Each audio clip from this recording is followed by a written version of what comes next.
Y primeramente vamos a hablar de la generación. Me imagino que ustedes ya hablaron esto ¿cómo le digo? En microbiología, ¿verdad? Hablaron los tipos de hepatitis.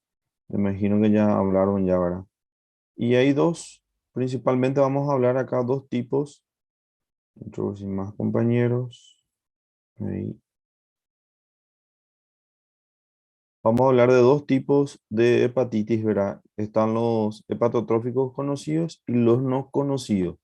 Los conocidos están en la hepatitis A, B, C, ¿verdad? También el D, el E, el G.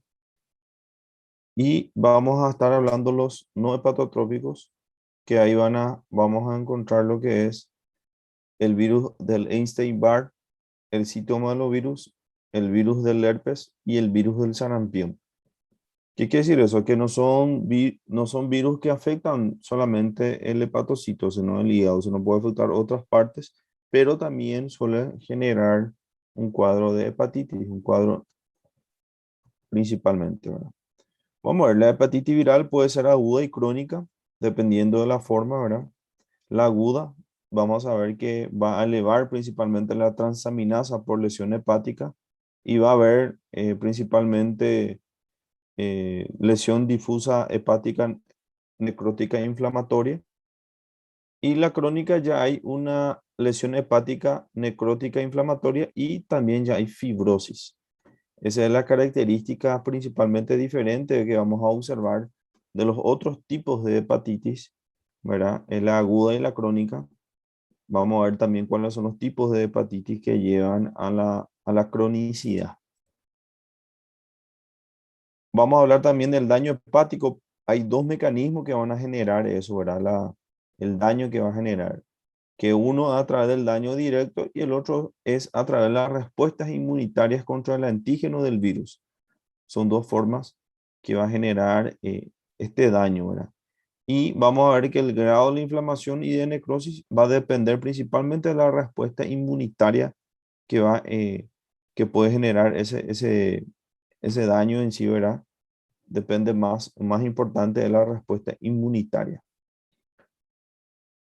Vamos a ver el curso clínico de la hepatitis viral. Pueden presentar varios otros síndromes, ¿verdad? Síndrome febril, síndrome ictérico, síndrome mético, puede generar, eh,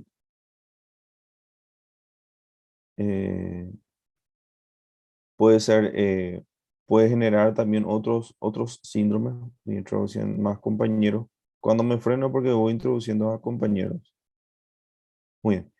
Entonces, también la hepatitis puede ser asintomática.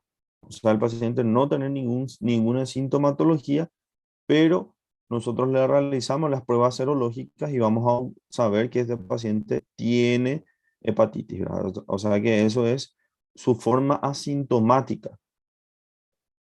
Posteriormente vamos a encontrar, ¿verdad? Vamos a ver que el hepatitis puede generar el tipo, ¿verdad? El primer tipo de la hepatitis aguda. También podemos observar que la hepatitis puede generar un estado de portador. ¿Qué quiere decir el estado portador? Que el paciente no tiene enfermedad clínica evidente y, ¿verdad? Pero acá es importante en el estado portador que algunos tipos de hepatitis puede contagiar, ¿verdad? Y también puede ocurrir la hepatitis crónica, ¿verdad? La cronicidad, ¿verdad? Que puede estar acompañado sin o con cirrosis hepática, ¿verdad? Y hay un tipo no muy común, ¿verdad? Que es la hepatitis fulminante, ¿verdad? Que genera una insuficiencia hepática y es un cuadro grave que puede llevar a la muerte del paciente. Este es el curso clínico que nosotros podemos observar, ¿verdad? Así puede evolucionar estos pacientes, pueden llegar hasta de una persona, de tener una persona asintomática a llegar a generar una enfermedad fulminante, ¿verdad? Una hepatitis fulminante y generar una insuficiencia hepática y llegar a la muerte del paciente, ¿verdad? Entonces, son varios tipos, ¿verdad? Puede ser un estado de portador, puede presentar una hepatitis crónica. Todos estos son las variantes, el curso clínico que vamos a ver de la hepatitis. Muy bien, las manifestaciones de la enfermedad van a presentar tres fases y vamos a estar hablando de estas tres fases muy importantes. Una fase, el primero es el periodo prodrómico preictérico, que nos está diciendo, ¿verdad? Que estos pacientes van a tener, vamos a estar cansancio, el paciente va a presentar y muchas veces puede presentar fiebre, ¿verdad? Vamos a estar viendo cómo es este periodo preictérico, ¿verdad? Y después está otro periodo ictérico, ¿verdad? Acá ya, la clase pasada hablamos de la ictericia. ¿Se recuerdan que hablamos de la ictericia, ¿verdad? Que la ictericia puede ser prehepática, hepática y posthepática, ¿verdad? ¿Se recuerdan la clasificación de la ictericia? Hoy vamos a estar hablando de la ictericia, del síndrome ictérico. Y otro periodo es el periodo de convalecencia. Entonces vamos a estar hablando de cada uno de ellos. Vamos a pasar a hablar primeramente, vamos a introducir a dos compañeros. Tres compañeros vamos a introducir. Muy bien. Bueno, vamos a hablar del periodo prodrómico o preictérico. Como hace rato ya le había explicado, las manifestaciones son abruptas o insidiosas, ¿verdad? Como todo un cuadro viral. Eh, Me imagino que ustedes ya tuvieron un cuadro gripal, ¿verdad? Me imagino. Todos ya tuvieron, ¿sí o no? Sim, doutor, Sí. eu agora justamente estou. Bueno, ¿y qué usted tiene, doctora Larisa? ¿Qué se siente cuando uno tiene un cuadro así viral, gripal? Inclusive puede ser dengue. Ma- Mal-estar, Malestar es uno muy bueno. Después, tos, dolor ao tos. engolir. do- la tos es una característica en sí, ¿verdad? Pero eh, hay que darse en cuenta que la mayoría de los virus generan mialgias. Por ejemplo, el dengue genera mialgia, altralgia, ¿verdad? Fatiga, cansancio, ¿verdad? Anorexias. Puedes tener náuseas, vómitos. Y el escalofrío o fiebre y aversión al cigarrillo. ¿Qué quiere decir aversión al cigarrillo? La persona que fuma, ¿verdad? Rechaza, no quiere ver el cigarro. Entonces, esos son principalmente las manifestaciones generales que van a generar.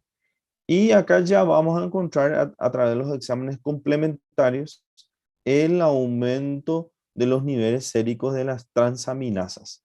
Aquí ya vamos a encontrar, o sea, en el laboratorio ya vamos a ver, estos pacientes ya van a presentar.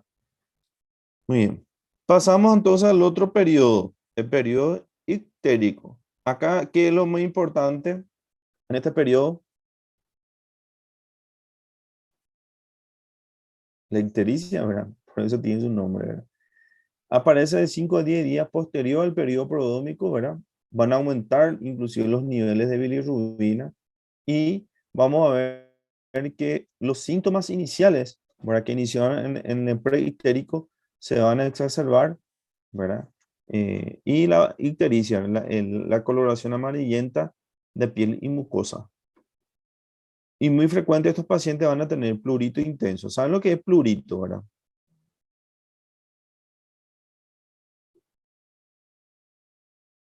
Sí, ¿Saben qué es plurito? terceira. Picazón, ¿verdad? Y va a haber una hipersensibilidad a la palpación del hígado. Estos son los que vamos a observar en el periodo preictérico. Después pasamos al periodo de convalecencia. El periodo de convalecencia va a haber una mejoría del estado general. El paciente va a tener menos dolor, menos artralgia, va desapareciendo un poco la fiebre, ¿verdad? Va a recuperar un poco el apetito. El paciente también va a presentar eh, eh, un poco menos de ictericia, ¿verdad? Va a ir desapareciendo, ¿verdad? Y esto dura un periodo de 2 a 4 semanas, ¿verdad? Posteriormente, hay una recuperación clínica, ¿verdad? Depende del tipo de hepatitis. Por ejemplo, la hepatitis A tarda alrededor de 9 semanas y la hepatitis B, que no se complica, unas 16 semanas para mejorar. Entonces, estos son principalmente el periodo de convalecencia. Vamos a observar estos pacientes que van a presentar. Muy bien. El estado de portador. El estado de portador, ¿verdad? Estos pacientes no van a tener síntomas, ¿verdad? Pero esos pacientes, obvio, ¿verdad? Va a tener el virus y lo que suelen generar ellos es que transmiten la enfermedad. Hay dos tipos de portadores, el portador sano y portador con enfermedades crónicas, ¿verdad? Portador de enfermedades crónicas, ¿verdad? Y algunos factores de riesgo para que ocurra este estado de portador. Depende mucho de la edad, depende mucho del sistema inmunitario.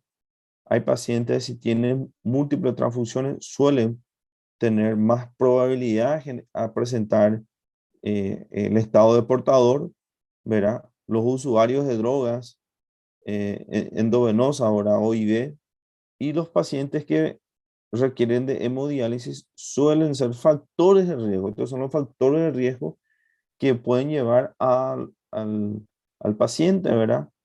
A padecer o presentar el estado de portador. ¿Hasta ahí alguna duda, chicos? Sobre las generalidades. Esas son las generalidades de las hepatitis. Ahora vamos a entrar a hablar de la hepatitis A, B, C, D y E. Que todos son diferentes, ¿verdad? Algunos se parecen, otros no. ¿Alguna duda, chicos? No, doctor. No,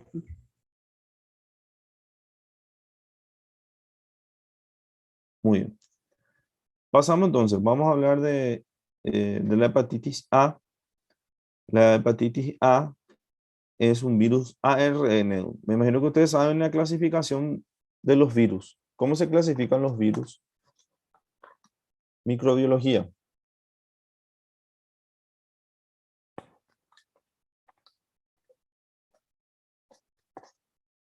Vamos.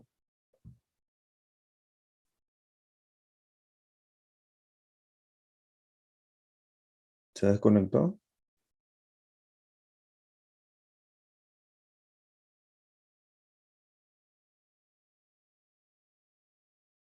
Hola. Seria vírus de fungos, bactérias, animais, plantas. No, el virus, ¿cómo se clasifica? Se clasifican virus ADN y ARN, primeramente, ¿no? Su tipo de clasificación. Eso es el primero, ¿verdad? Y entonces la hepatitis A es un virus ARN, ¿verdad? No presenta ninguna envoltura. Va a pertenecer a la familia de los picornavirus, ¿verdad? Y es la causa más común de hepatitis en todo el mundo. Inclusive puede generarse pandemias o endemias en sí, ¿verdad? Por la contaminación de alimentos y agua potable. Suele, como ya le habíamos, puede presentar de forma esporádica o en forma epidémica. Depende muchísimo, ¿verdad? Muchas veces suelen generar así. Muy bien. Acá vemos una imagen, ¿verdad? La estructura en sí de la hepatitis A. Vamos a ver cuáles son los grupos de riesgo, ¿verdad? Los grupos de riesgo son principalmente viajeros a países en vía de desarrollo, niños que habitan en comunidades o regiones o países endémicos, los homosexuales. ¿Por qué los homosexuales? Pregunto.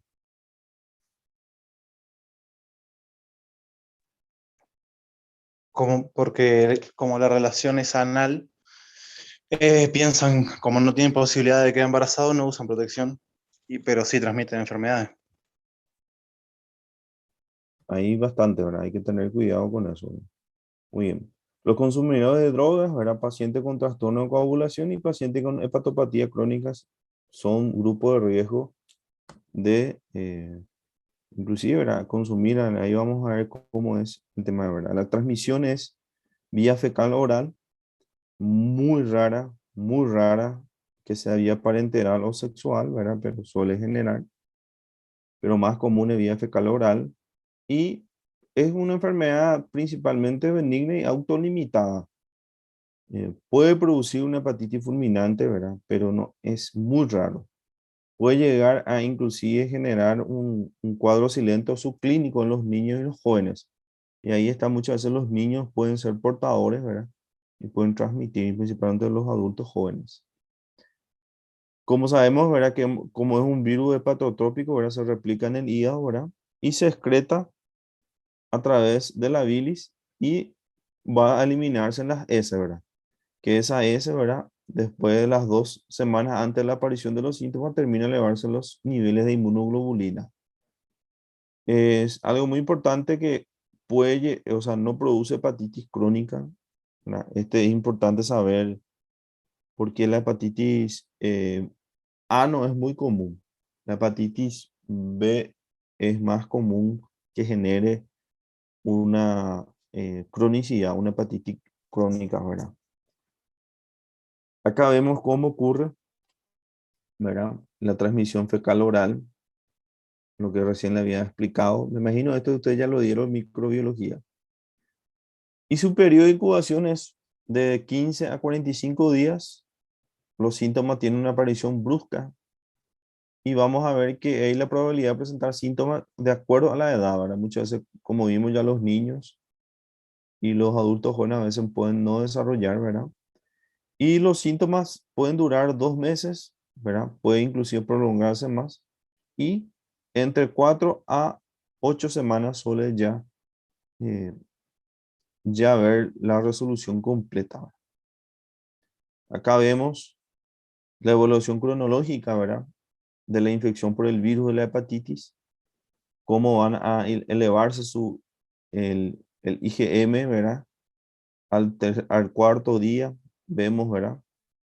Del primer día, ¿verdad? Del día 1 a día 6, su máximo es que el virus se elimina por las S, ¿verdad? Hasta el día 3 4.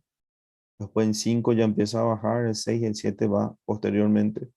Y a partir del día 4 empieza a aumentar el IgM, ¿verdad? Específico principalmente de la virus hepatitis A. Y del día quinto empieza ya a producirse el IgG. Son principalmente, ¿verdad? En el gráfico nos muestra cómo es la formación principalmente de estos anticuerpos, ¿verdad? No se dispone de tratamiento específico, ¿verdad? El tratamiento de la hepatitis es puramente sintomática. Solo se trata, no se trata, no se da otra cosa, o sea, es asintomática, por la fiebre, para si tiene vómito, pues estamos un antiemético, ¿verdad? Hidratación, si está deshidratado, o sea, es toda la parte de sintomático. La vacunación, ¿verdad? Hay principalmente vacunas a las personas que van a viajar principalmente en zonas donde es endémica, ¿verdad? Y los niños también en comunidades o países con alta tasa de infección, los homosexuales activos, los consumidores, todo lo que son los factores de riesgo que hace rato hablamos ahora. Personas con hepatitis crónica, ¿verdad? Y la inmunoglobulina, ¿verdad? Está la inmunidad pasiva, ¿verdad? Genera también, pero estos son formas de colocar. Entonces, para resumir la hepatitis A, ¿verdad? Es un virus ARN, sin envoltura, es un virus hepatotrópico, es un virus que se replica, ¿verdad? Y generan principalmente una enfermedad no muy grave, ¿verdad? Casi no genera hepatitis crónica, mejoran principalmente en 2 meses, de 8 a 4 semanas, ¿verdad? Y esto es lo más importante que hay que saber de la hepatitis, ¿verdad? La vía de transmisión fecal oral, los grupos de riesgo, ¿verdad? Son importantes. Muy bien. Pasamos ahora a la hepatitis B. Vamos a ir comparando la hepatitis A y la hepatitis B, ¿verdad? Más o menos un estudio comparativo es muy más fácil para ir interpretando. Acá ya es un virus ADN, el A era un ARN, ¿verdad? Tiene una envoltura, ¿verdad? Pertenece a la familia de Paraviridae y también se relaciona con múltiples formas de enfermedades. Y algo muy importante, el B, que participa en el desarrollo del D. Después vamos a hablar de la hepatitis D. O sea que el paciente para tener hepatitis D, primero debe tener hepatitis B. Ese es algo, un dato muy importante. Ahí vemos cómo es el virus de la hepatitis B. Se infecta más de 350 millones de personas en el mundo, ¿verdad?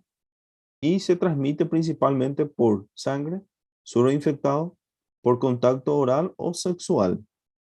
Y algo muy importante, ¿verdad? Que es responsable del 60-80% de los carcinomas hepatocelulares. Vamos a ver también que la hepatitis C también genera los carcinomas hepatocelulares. Los grupos de riesgo, ¿verdad? Vamos a ver individuos en regiones endémicas, ¿verdad? En China, parte de África, Alaska. Los recién nacidos de madres con hepatitis B crónica también. Las personas, acá entran también los adictos, los pacientes que utilizan drogas ya parenterales. Individuos con múltiples parejas sexuales, tanto homosexuales o heterosexuales, ¿verdad? Eh, ¿Ustedes saben por qué siempre se colocan los homosexuales como factor de riesgo también?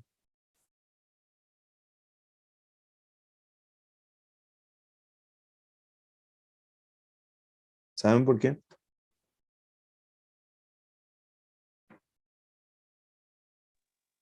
Promiscuidad. Muy bien, Nicolás. Son muy promiscuos.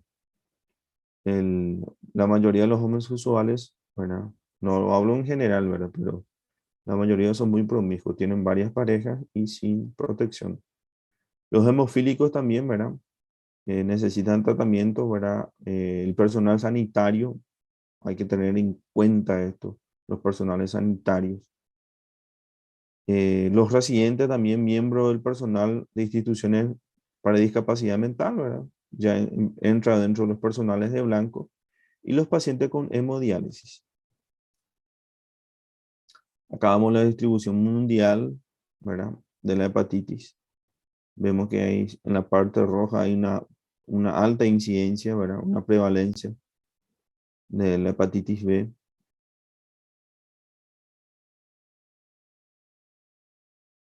Acá vemos cómo ocurre la hepatitis, o sea,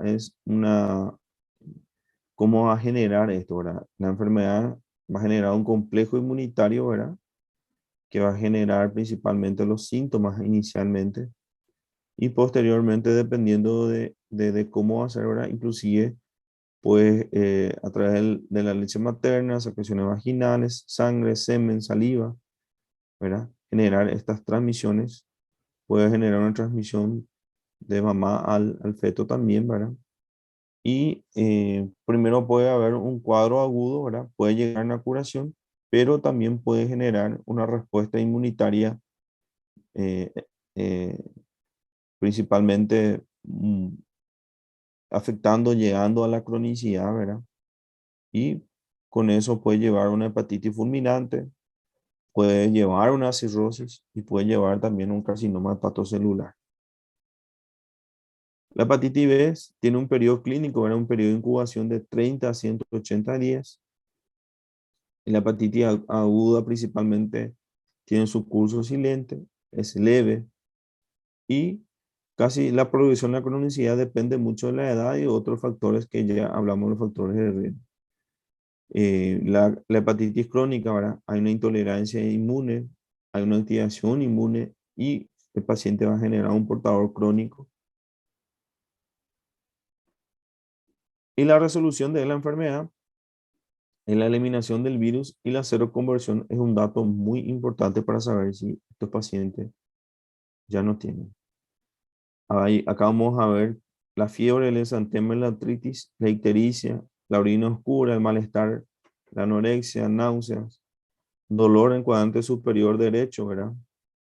El plurito son algunos de los síntomas que vamos a observar. Y vamos a ver que también la hepatitis B suele generar manifestaciones extras intestinales, ¿verdad? O sea, puede afectar otros, aparte de estos sistemas, ¿verdad? Por ejemplo, generar una poliarteritis nudosa, generar una glomerulonefritis. Cuando hablamos nosotros de glomerulonefritis, mencionamos la hepatitis. una crioglobulinemia, ¿verdad? Generar la enfermedad del suero, la creodermia papulosa y la anemia plástica son algunas de las manifestaciones extraintestinales. Acá vemos el desenlace clínico que puede generar la hepatitis B. El 90% va a una curación, un 1% va a una hepatitis fulminante y el 9% va a llegar principalmente, va a prolongarse, generar una hepatitis, ¿verdad? Persistente, ¿verdad? Que de eso un 50% otra vez va a la curación. Un porcentaje de eso se divide en ser portador asintomático. Otros llevan a ser una hepatitis crónica persistente, ¿verdad? Y generar también una hepatitis crónica activa, que esto puede posteriormente llevar a una cirrosis o un carcinoma de células hepáticas. Y también desarrollar las enfermedades extrahepáticas. Son el, el desenlace clínico, ¿verdad? Esto es muy importante manejar esto. Estos cuadros así son muy importantes. Vamos a ver los antígenos. Existen tres, ¿verdad? Importantes antígenos, ¿verdad? Está el antígeno de superficie y el antígeno del núcleo, ¿verdad? Que está principalmente el C y el E. Y vamos a ver que estos antígenos, ¿verdad? Como los anticuerpos, sirven de marcadores serológicos para seguir el curso de la enfermedad. Por ejemplo, el antígeno de superficie es el primer marcador serológico que aparece. Inclusive puede ser antes del comienzo de los síntomas, puede presentar esto. ¿Qué indica esto? Indica que es una enfermedad aguda o crónica, ¿verdad? Y sus niveles van a disminuir cuando la enfermedad, o sea, después del inicio de la enfermedad, de 3 a 6 meses, ya no vamos a detectar este antígeno de superficie. Pero puede persistir por más de 6 meses, ya nosotros vamos a pensar que es una hepatitis crónica. Muy bien. Ese es algo muy importante. Vamos a ver, ¿verdad? Nos sirve principalmente para ver si hay una recuperación, ¿verdad? Hay que seguirlo con la clínica también. Algo muy importante con eso. Pasamos al antígeno E del núcleo, ¿verdad?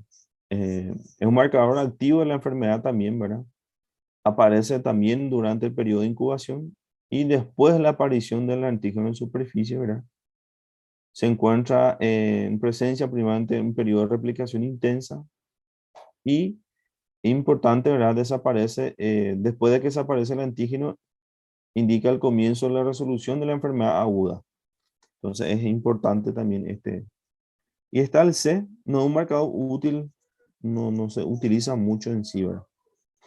No es muy útil para la enfermedad en sí. Y después está el ADN, ¿verdad? Es el indicador más fiable, ¿verdad? Y de replicación principalmente por el virus de la hepatitis B, ¿verdad? Ya vamos a encontrar en el periodo preictérico, ¿verdad? Y también en la fase, en el periodo ictérico, ¿verdad? Y también se encuentra el ADN polimerasa, también indica inefectividad continua. Es importante estos indicadores. Acá vamos a ver, ¿verdad? El proceso serológico, cómo va a ser, ¿verdad? El antígeno E, vamos a ver el antígeno de superficie, ¿verdad? Cómo va a ir aumentándolo ya en la fase prodrómica, ¿verdad? Y después va a ir bajando. Y el antígeno C suele permanecer en sí, ¿verdad? Son importantes para saber cada uno de ellos. Este cuadro es muy importante también. Vamos a ver cómo es la interpretación principalmente. El antígeno E, vamos a ver el antígeno HBsAg, ¿verdad? Vamos a ver que es negativo, nada más cuando es positivo, cuando haya una curación o una cronicidad en sí, vamos a ver, hay una positividad. Y lo que más, por eso lo que desarrolló el antígeno de superficie es el marcador que se inicia, ¿verdad? Antes de los síntomas, durante los síntomas, durante la fase aguda y crónica, ¿verdad? Si persiste más de 6 meses, ya vamos a decir que es la crónica. Y cuando ya aparece negativo es cuando ya está curado, ¿verdad? Eso es principalmente los antígenos, ¿verdad? Todo lo que es la interpretación de los marcadores serológicos de la hepatitis B. Esto ya lo di ya, pero esto es muy importante. En clínica médica, 5º año van a hablar esto súper bien. Esto nada más yo le voy comentando para que maneje. El tratamiento, hace rato vimos que el tratamiento es asintomático, ¿verdad? Acá suele haber, ¿verdad? Con interferones alfa, ¿verdad? Puede haber también los mononucleósidos, ¿verdad? Suelen generar esto, ¿verdad? También los nucleóticos. Y puede haber también tratamiento quirúrgico. Depende mucho, ¿verdad? De cada paciente. Y de la situación de esos pacientes. Vacunación, sí, hay una vacunación, ¿verdad? Se recomienda principalmente, ¿verdad? Niños de 0 a 14 años, los trabajadores de salud, o sea, todo lo que son factores de riesgo, ¿verdad? Los homosexuales, los heterosexuales con varias parejas, los adolescentes, ¿verdad? Los consumidores de drogas, todo lo que ya, pacientes con hemodiálisis. Sería interesante. Inmunoglobulina, ¿verdad? También se recomienda a las personas que no tienen las vacunas. Muy bien. Hasta aquí alguna pregunta sobre hepatitis A y B antes de pasar a la C.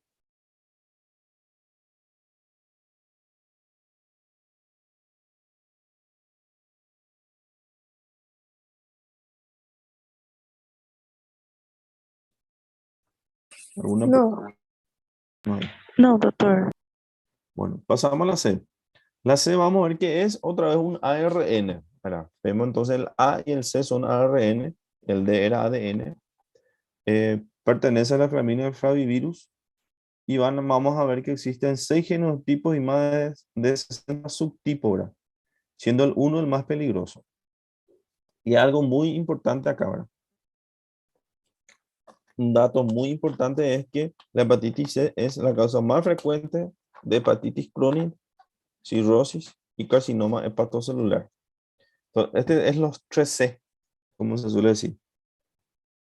Crónica, cirrosis y carcinoma. Todo con C. La hepatitis C con los 3C. Hepatitis crónica, cirrosis y carcinoma hepatocelular. Muy bien. La transmisión, ¿verdad? También vamos a ver a través de sangre infectada. Puede haber una transmisión sexual y vertical, es incierta, no se sabe todavía. Y hay también la exposición ocupacional. Como hace rato hablamos, está el genotipo 1, que es el 75% de las infecciones, ¿verdad? El 20% son los otros genotipos, el 2 y el 3. Y vamos a ver que el 20% de la hepatitis aguda, el 70% de la hepatitis crónica, el 60% de la hepatitis, el carcinoma hepatocelular, el 40% de cirrosis terminal y a causa de la hepatitis C, el 40% de trasplantes hepáticos. Su periodo de incubación, vamos a ver, de 15 a 150 días. Genera una hepatitis aguda, ¿verdad? Con todos los síntomas leves, inespecíficos, inclusive puede ser asintomático, puede tener ictericia, puede generar una enfermedad fulminante, ¿verdad? Y este periodo va a durar de 2 a 12 semanas. Y posteriormente puede llegar a una evolución crónica, ¿verdad? Que no es indolente, ¿verdad?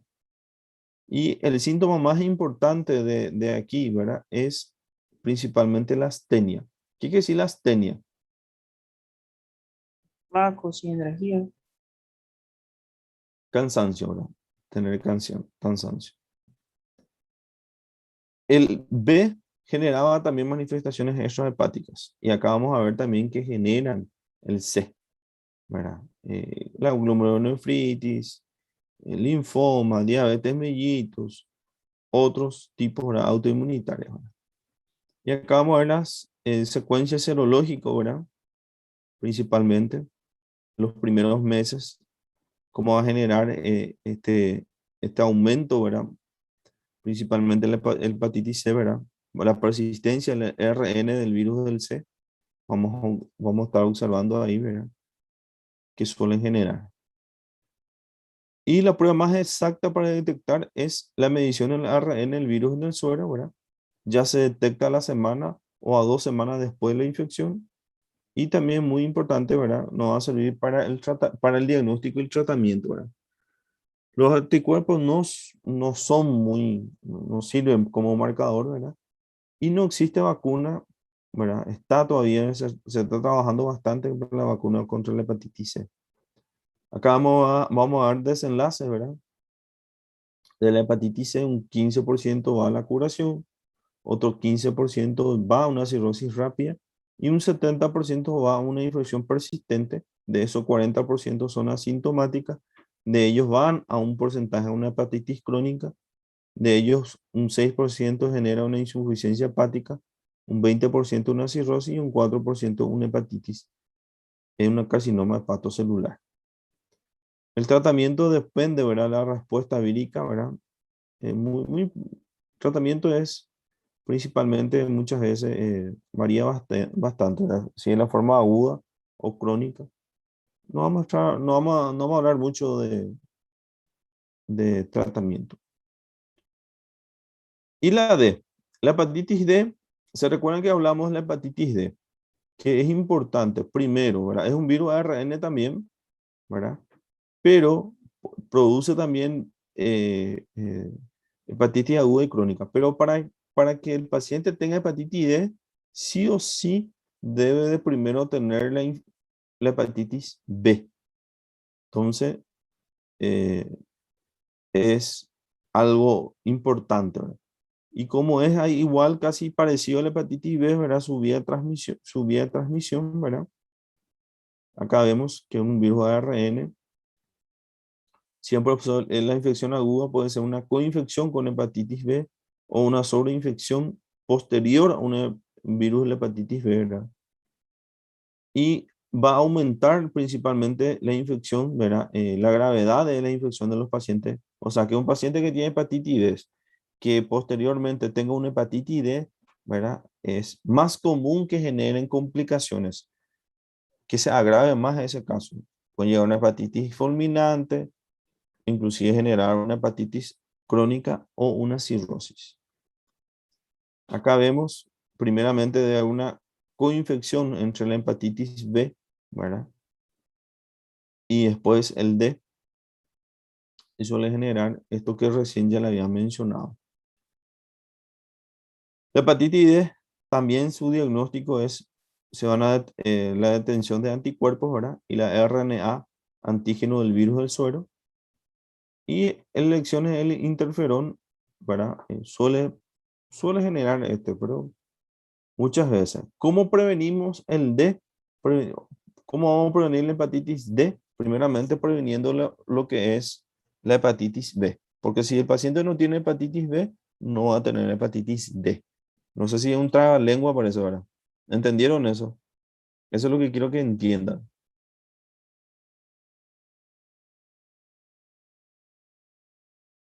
Sí, doctor. Muy bien, vamos a ver en el examen. Y pasamos a la hepatitis E. Es una RN también, ¿verdad? Es muy frecuente, ¿verdad? Suele generar endemias principalmente en la India, en Asia, África, México también. Y su transmisión es vía fecal oral y suele generar una zoonosis. ¿Qué quiere decir la zoonosis? ¿Proviene de un animal? Muy bien. Los herbívoros pueden ser los cerdos. ¿Saben lo que son los cerdos? Sí, porco. Porco, de Palmera. ¿Quién es de Palmera aquí? ¿Quién es un porco? ¿El palmeirense aquí? Yo creo que no hay más ahora. Palmeiras tem mundial. ¿Cómo? Palmeiras não tem mundial. Palmeiras no tiene mundial. ¿Y quién tiene? Corinthians. Bueno, para que se recuerden, hepatitis E. La hepatitis E produce manifestaciones clínicas agudas, ¿verdad? Muy parecido, como ya les he mencionado, sobre la hepatitis A. No va a generar tampoco una hepatitis crónica ni estado de portador, ¿verdad?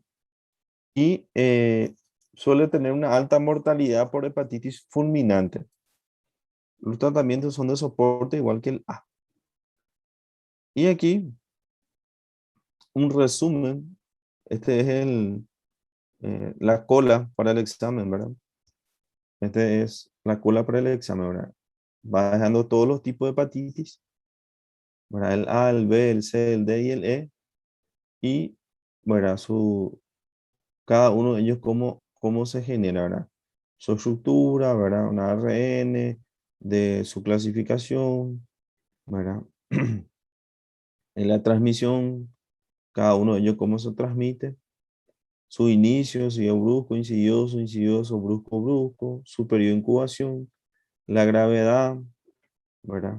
Eh, de ahí menciona, ¿verdad? La coinfección principalmente, ¿verdad? La mortalidad, vamos a ver que el C suele tener también una alta tasa de mortalidad. La cronicidad, quienes generan hepatitis crónica, ¿verdad? Y otras enfermedades, ¿verdad? El carcinoma hepatocelular, la cirrosis, ¿verdad? La hepatitis fulminante y el diagnóstico, ¿verdad? El A principalmente con síntomas, el IgM, anti-BA, los sueros antígenos en superficie, ¿verdad? La ELISA principalmente, ELISA en hepatitis D, son, ¿qué se hace? Acá vemos otro resumen de acuerdo a su serología, los marcadores serológicos, ¿no? Principalmente. Muy bien. ¿Alguna duda sobre hepatitis?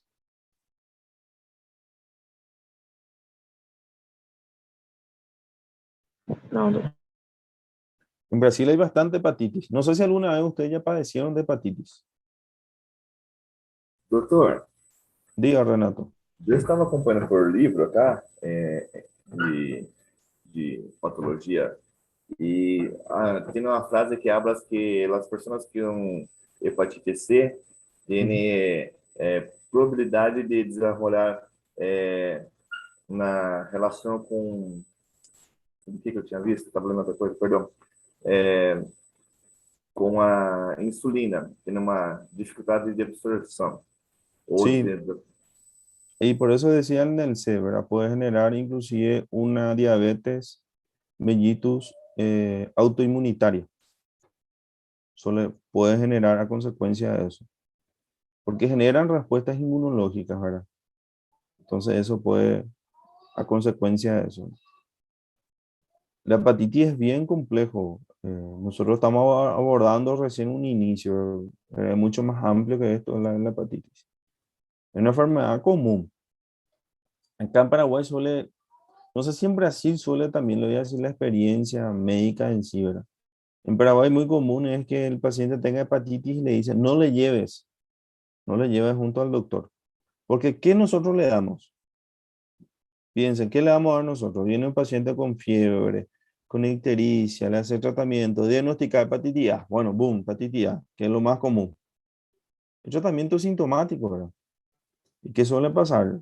Eh, Acá la gente tiene una creencia de llevarle a las médicas empíricas. Me imagino que en Brasil también hay eso, ¿verdad?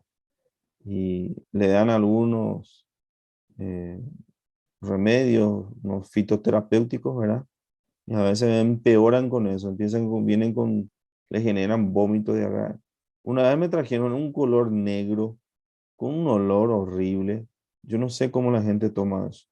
No sé qué remedios le ponen, son remedios medicinales, pero siempre muchos se complican y vienen, ¿verdad? Pero es autolimitada, como dice, ¿verdad? La hepatitis A es muy autolimitada. El paciente mejora en 15 días, va mejorando un poco, ¿verdad? Inclusive máximo 2 meses, que es muy raro. Un paciente que llegue con 2 meses. Hay que tener mucho cuidado, principalmente ustedes van a ser personales de blanco, ¿verdad? Eh, con la manipulación. Ahí suele haber, ¿verdad? Contagios, ¿verdad? De hepatitis B.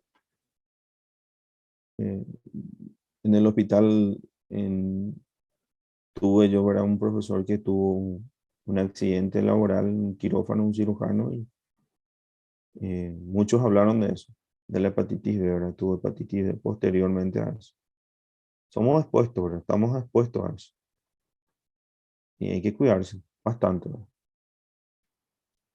¿Alguna otra pregunta?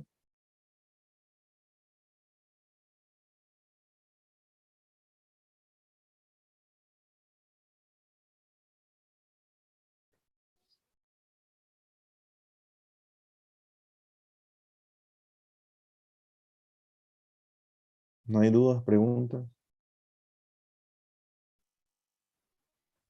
Por ahora no. Pero Muy bien, chicos. Si no hay duda y preguntas, terminamos la clase de hoy. Nos vemos la próxima semana. Gracias, doctor. Buenas noches. gracias, doctor. Buenas Buenas noches. noches.